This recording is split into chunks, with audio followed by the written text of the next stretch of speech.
Welcome to the 72nd episode of Dialogika, a podcast between two friends about the latest in the politics, society, and feminism in Indonesia and the world. I'm Stephanie Tantulisan. I'm Sweden Lee.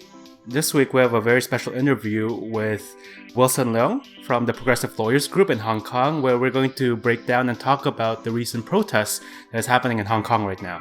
Yeah, I think we're finally fulfilling the politics in the world segment of our tagline, but we thought we'll be so remiss to not talk about this, and we had the great opportunity to get to know Wilson and talk to him about the situation on the ground, what he hopes or fears would happen, and the larger significance of the Hong Kong protest movement to the wider world. And we hope that, in having this conversation with Wilson and keeping abreast of the news that's happening in Hong Kong, that all of our listeners all around the world will continue to keep yourselves updated on what's going on and make sure you know what's happening with the situation over there. So here's to it.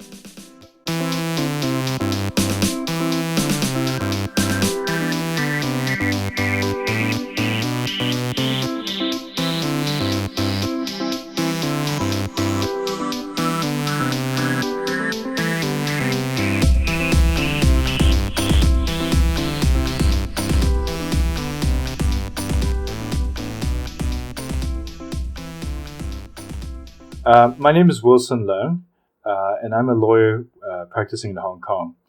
And I'm a member of the Progressive Lawyers Group. And we're a group of lawyers who work towards promoting rule of law and human rights in Hong Kong. And we were formed in the aftermath of the umbrella movement. So for those who are uninitiated, could you briefly tell us, or not so briefly, tell us more about the background of the umbrella movement and what kind of is inspiring people from Hong Kong to protest? Sure. Well, basically the relationship between Hong Kong and China is supposed to be, after the handover back from the British in 1997. So there was a system in place called One Country, Two Systems. And basically the deal is that we were supposed to go back to the rule under Chinese rule, but maintain a high degree of autonomy, and also to have all the civil and political rights that we were used to having, and also to maintain a separate legal and financial system from the rest of China, and that's supposed to last until at least 2047. And also part of the deal is that we're supposed to move towards universal suffrage for electing our leaders and the legislature. Yeah. But then, the moves have been very slow towards democracy. And what happened in 2014 was that the Chinese central government basically said, okay, we're going to let you choose the leader because we promised you universal suffrage, right? But first of all, we're going to have a small committee who pre-screens all the candidates first. And we're going to screen out and give 2 to 3 candidates, for the Hong Kong public to choose. And so that produced a lot of dissatisfaction, because it was pretty easy to see that this was, basically fake democracy. Yeah. So that led to protests. Initially, it was a pretty small protest. But then the police and the government saw, all these people are coming on the streets. So they started releasing a lot of tear gas, to unarmed protesters. That was very shocking to the Hong Kong public. And then a lot of people came out into the street. And the end result is that they occupied the central business district for 79 days. It was very peaceful, and lots of international media came and they saw these peaceful protesters. A lot of them were even doing cleaning up after themselves. There's a corner where students were doing homework. Some teachers came to volunteer and to teach them. And so it was kind of like a utopia. But unfortunately, that did not gain any concessions from the government. So eventually, after 79 days, then the government just said, okay, we're going to clear you guys off now. Yeah. Right. And so that became, that was 5 years ago. And so it hasn't really moved towards any greater democracy or freedoms since then. Yeah. And it's probably gotten worse since then. And so that led to sort of a build-up of pent-up frustration over the past 5 years. Until, it triggered off, this round of protests. This is the face of the resistance. Young, angry, and back on the streets of Hong Kong. Millions have marched against a planned extradition bill. But it's mainly the youth who've clashed with police, determined to fight, but terrified of being identified by the powers they're challenging. I use cash to pay everything. I use those social media that will not share my information to the others. I'm afraid of the Chinese government. I just don't trust them. That's so terrible. And I really want freedom. I don't want my freedom to be deprived. With this fight, the authorities have lost a generation. They don't trust the government. They don't trust the police. And the longer the standoff continues, the deeper the divisions. Siobhan Robbins, Sky News, Hong Kong. That was a great encapsulation of the umbrella movement, sort of like the pent-up frustration, as you said, for the protesters. Can you talk a little bit about the bill that is at the core of this year's protest with the extradition bill, and sort of just give us a little bit of context on what that's proposing to do? Yeah, sure. Basically what the bill is going to allow, or was proposing to do, was to allow people to be extradited from Hong Kong to mainland China. Mm-hmm. Because the existing situation so far is that there's no extradition arrangement between Hong Kong and the rest of China. Right. So people have a little bit of security in that, you won't, be wanted for a crime in China and then get an extradition request from China and gets sent off there. Because the fear is it would be, activists, Hong Kong activists who are protesting against the policies the Chinese government is trying to impose. And yeah, I think part of the fear is activists, but it was also a wider fear because I think there's a great mistrust of the Chinese legal system, and so that basically anyone who has any dealings with Chinese things on the mainland, may get caught up with a Chinese court case and then get extradited. So for example, it could be a business person or right, exactly, a business person, who gets caught up in a dispute there, and then gets extradited to the mainland. Another example is Christian missionaries who are operating. Hong Kong Christian missionaries who go to the mainland, to preach, and they're presumably preaching like underground, right? Because it's not state approved. Exactly. Churches or things like exactly. that. Yeah. And a lot of them will probably be under the guise of a different sort of activity. Yeah. Sort of a charitable activity or, teaching English or whatnot. And, given the crackdown on the mainland on different sorts of religion, especially things that are not state sanctioned, there is a fear amongst Christian groups in Hong Kong that their activities in China will lead to some, legal court case, and then they'll get an extradition request and then get extradited from Hong Kong to the mainland. Yeah. That's basically what triggered off this round of opposition. So what was the protests happened, the major ones happened a few weeks ago. What was the situation like on the ground when that was happening? Yeah, basically there's been about 3 big protests that have gotten into the international news. Yeah. So the first one was on the 9th of June, when there's a huge march through town And the organizers estimated that up to 1 million people were marching. That was probably the biggest march in 20 to 30 years in Hong Kong. Yeah. So that in itself was pretty incredible, to see that. But then, disappointingly, a few hours after the march ended, the government immediately put out a press release saying that, thank you very much, but we're not going to change anything. And, so that got people enraged, right? Especially, yeah, a lot of the young people. Right. So then the second protest that was widely reported was a few days after, 12th of June. So that was the one that everyone saw involving tear gas and rubber bullets and all the police beatings and so on. So that was pretty horrific to see. Just watching from far away, and TV and so on. I mean, basically, what happened is some of the groups decided to surround the legislature. Yeah. So to prevent them from holding the meeting to pass the law. So they surrounded that, and then more and more people came out to support that. More and more people came.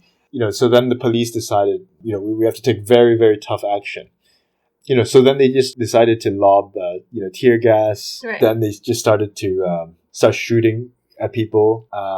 Some people, were beaten pretty badly. And a lot of the news reports you could see, people basically that are not armed and already on the ground. Yeah. And you see, 10 policemen just beating the guy up with truncheons. So that was pretty horrific to see. And then the next big protest was on the 16th of June.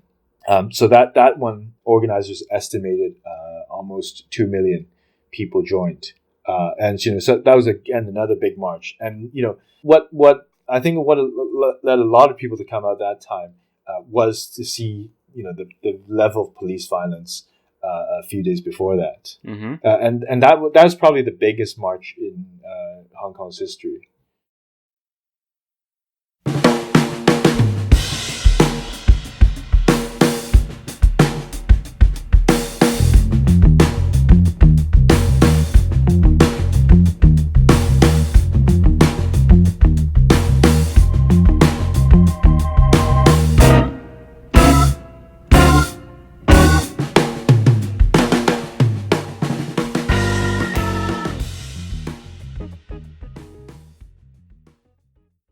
And I feel like people who are not living in Asia or Asian perhaps don't really quite get the sense of the difference between Hong Kongers and people who are from China, mainland China. They're like, oh, why isn't it just a part of a thing? Could you talk a little bit about the perception and difference between that?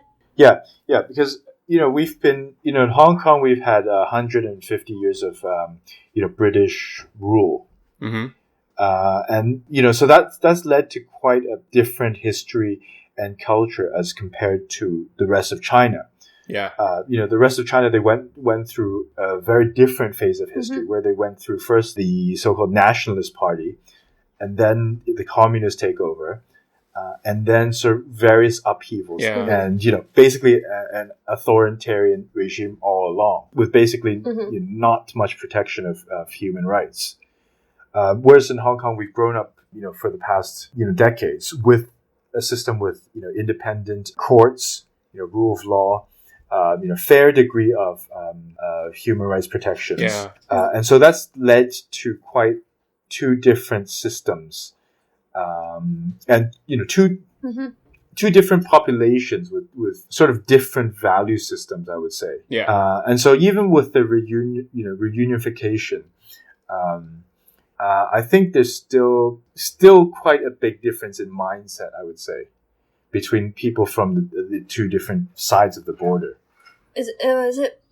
Partly, I spent a brief amount of time in Hong Kong, like I interned there at some point, and I had both Chinese friends that I worked with and Hong Kong friends I worked with, and it's just seemed their value systems are completely different, and sometimes how they viewed each other in the space of Hong Kong kind of was a little bit at odds, and there's a little bit of tension there. Yeah.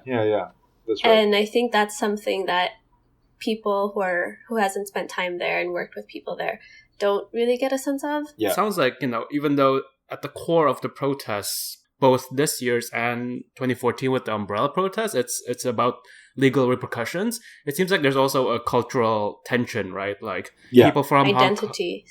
People in Hong Kong may not necessarily identify themselves primarily as Chinese.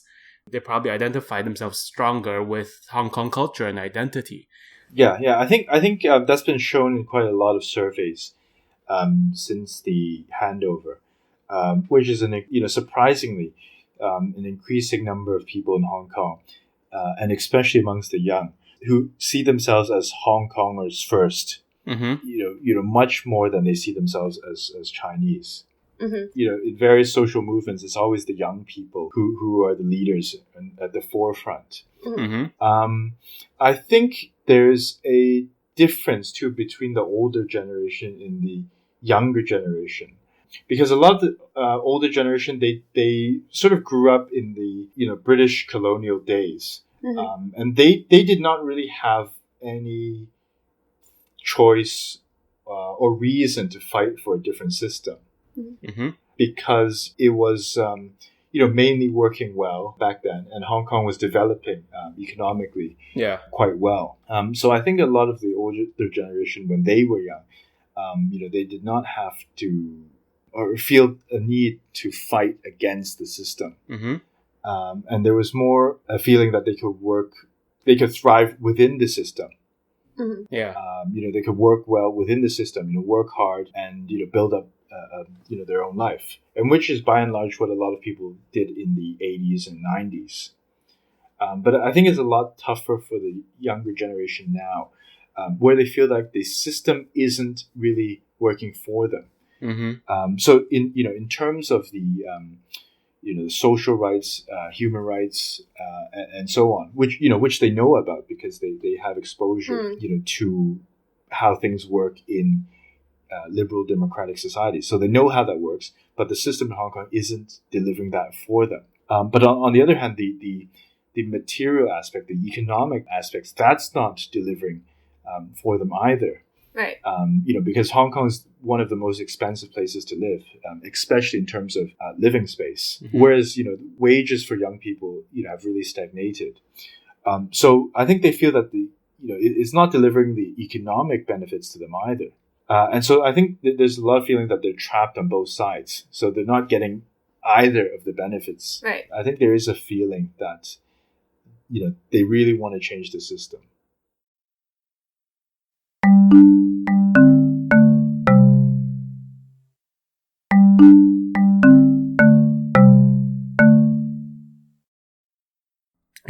It almost feels a little bit like for a lot of young people in Hong Kong, because the government isn't really speaking on their behalf or acting in their best interest, protests and sort of like these very, very public expressions of their desires is the best way to get their point across. Yeah, I think they feel that there's not many other ways that they can get their way across. Because, the government does try to make a show of we're listening to young people. Right. And, so they have this, they set up a youth commission and so on, which is supposedly to help them understand young people. But one can see that doesn't really work because, it's headed by a guy who's in his 40s, but he happens to be the son. That's not the bad part. The bad part is he happens to be the son of one of the richest people in Hong Kong. Oh, wow. So totally relatable. And he keeps putting his foot in his mouth by, saying things that, demonstrate that, he's born with a silver spoon. Mm-hmm. So, one of his memorable lines was, he says, I don't see what's a problem with buying a flat. Just, try to go on a few less holidays. Oh gosh. And people are thinking, what? You just don't know how difficult it is for people who are not born with $1 billion. And I think, with the extradition bill, right, in many ways, it feels like it's not targeting the people who are already in the upper echelon of the social class. They have a good relationship with China, maybe because of businesses. But it's targeting the people who are trying to affect change, trying to create a better Hong Kong for the future. And of course, those in the upper class are not going to feel the need to protest against something like this because it doesn't really affect them that much. Actually, no. I would say the interesting thing about the current extradition saga, and why this has taken off, so much compared to other issues, is because on this issue, actually, a lot of the previously, conservative or pro-government sort of groupings actually came out to speak out against it. Oh, interesting. It was very interesting. A lot of the big, the international chambers of commerce, so the U.S. Chamber of Commerce, British Chamber of Commerce, they actually came out, to speak against it. And some of the business groups actually came out to speak against it. Some of the more conservative, politically conservative church groups or churches, they came out to speak against it. And that's the interesting thing about the current saga, is that a lot of people felt threatened by it. And you mentioned that people with close relationships to China may not feel threatened, but I think the mistrust of the system is such that you never know. You're in their good graces today, but you don't know what will happen a few years down the line. Yeah. And when we see that in the news, when you look at China, who's getting arrested, these days, it's people who used to be in power, right? So I think there was a fear even amongst people who are currently close to the government, right, that hey, there's no guarantee I'll be in this position a few years down the line. And if there's an extradition treaty, then I can't even hide by staying in Hong Kong.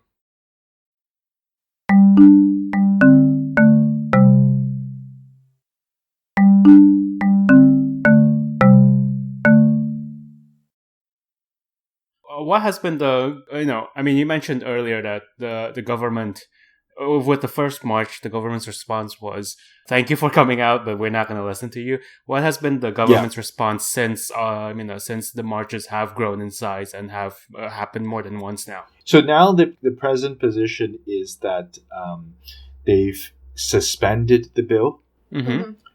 So they said that, okay, we're not going to have the legislature meet and discuss the bill, for now. That's suspended, with no time limit. And they've also sort of apologized. So I think what got a lot of people not very happy is that, they kind of apologize for not communicating well enough. Right. Basically giving the impression that it's not, they have to apologize, but mostly it's because you didn't understand it properly. Yeah. So, given smarter people, we should have been able to complete the thing. It was a marketing mishap. It's nothing else other than that, clearly. Yeah. I mean, that was, definitely some of the, the messages that they were trying to get across. So currently people are not very happy. And also, there's not been much accountability for the level of police violence on the 12th. Right. So they've mostly stuck to their guns to say, well, it was justified, and some people were, some people were charging the police. They're throwing bottles at them and so on. Was that true? Yeah. Well, I think there was a small number of people throwing plastic bottles at police. Wow, very dangerous. Yeah. Sorry, that's sarcasm. And I think some of them were sort of charging towards the police, pushing them and so on. Yeah. But certainly did not justify the huge levels of police force. I mean, they've actually counted that there was 150 canisters of tear gas used. Wow. So, which is a huge number.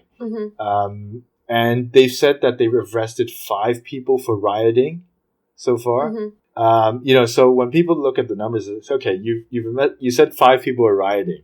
So 5 people are using violence. You've sprayed 150 cans of these tear gas bombs. It's like 5 people out of a million or so people. It's like disproportionate level of reaction there. I think we can all agree. Yeah, exactly. And then you can see on the videos that a lot of people getting beaten were not throwing stuff. They were basically on the ground. I think there was one where a guy was just sitting on a bench, and then suddenly, a policeman comes up to him and sprays him in the face with pepper spray. Wow. So I think I think people are.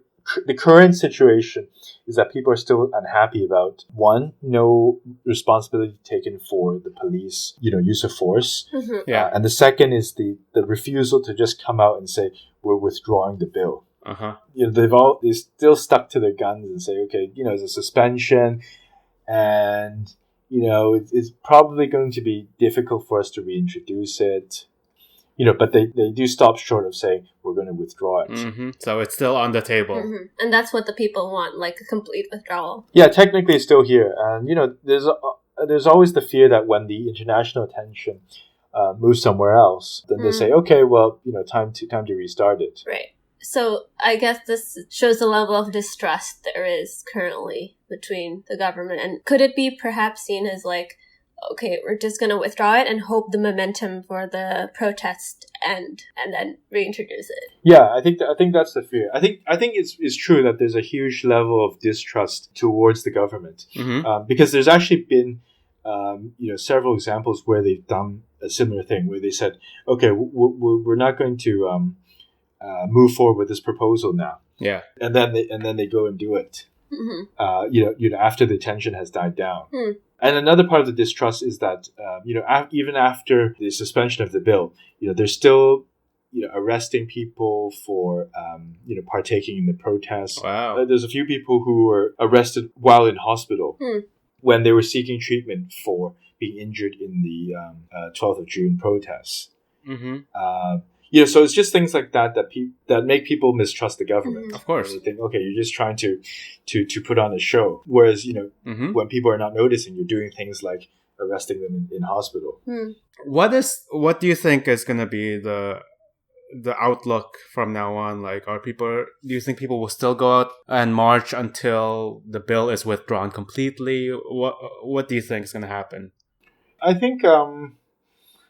think we'll see a lot more of these smaller protests, certainly in the next few weeks. And then after that, it's a bit hard to see beyond that. It's difficult to see how long it can be sustained, because that's always a question mark as to whether people will have protest fatigue. Of course.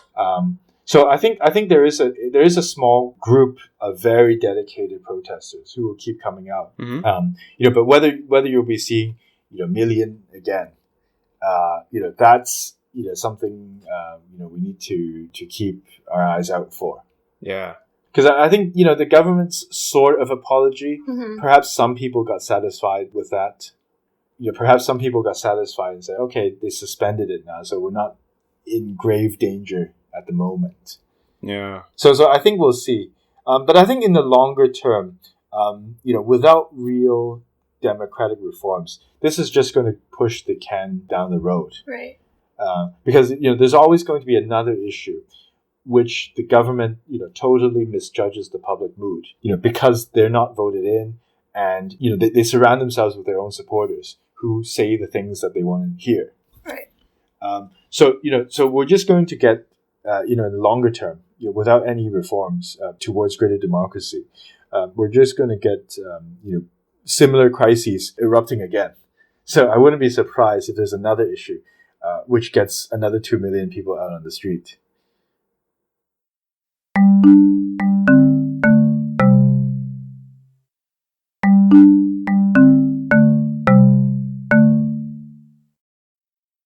Is there anything the international community can do to help keep this conversation, this attention top of mind?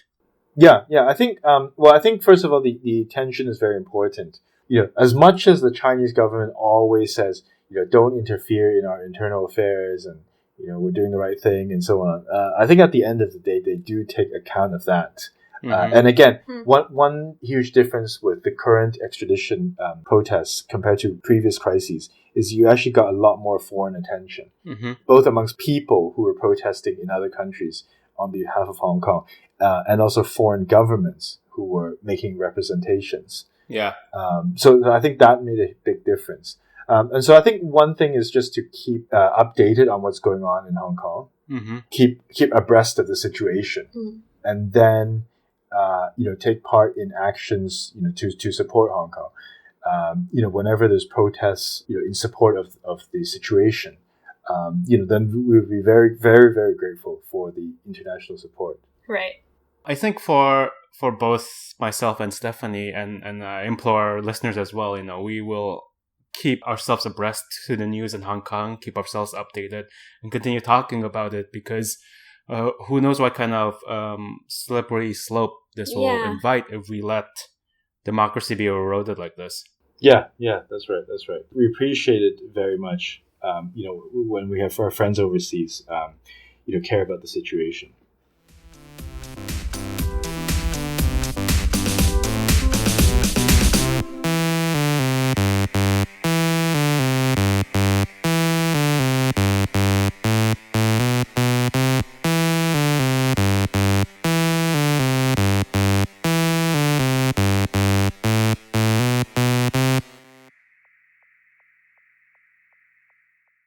Thank you so much for listening to this episode. You can find more information and resources of whatever we talked about on our website, dialogika.id. Music credits to John Dealey, Lee Roosevelt, and of course, Broke for Free. If you like what you hear and want to support us, please review our podcast on the Apple Podcast app or whatever app you use to listen to your podcast. And please share our podcast with your friends. It's the best way to spread the word about Dialogika. If you want to get more involved, we'd love to hear from you. Our email is dialogikapodcast@gmail.com, or just shoot us a message on our Facebook page. You can also find us on Instagram, YouTube, SoundCloud, and now Twitter. Please follow us on these various platforms.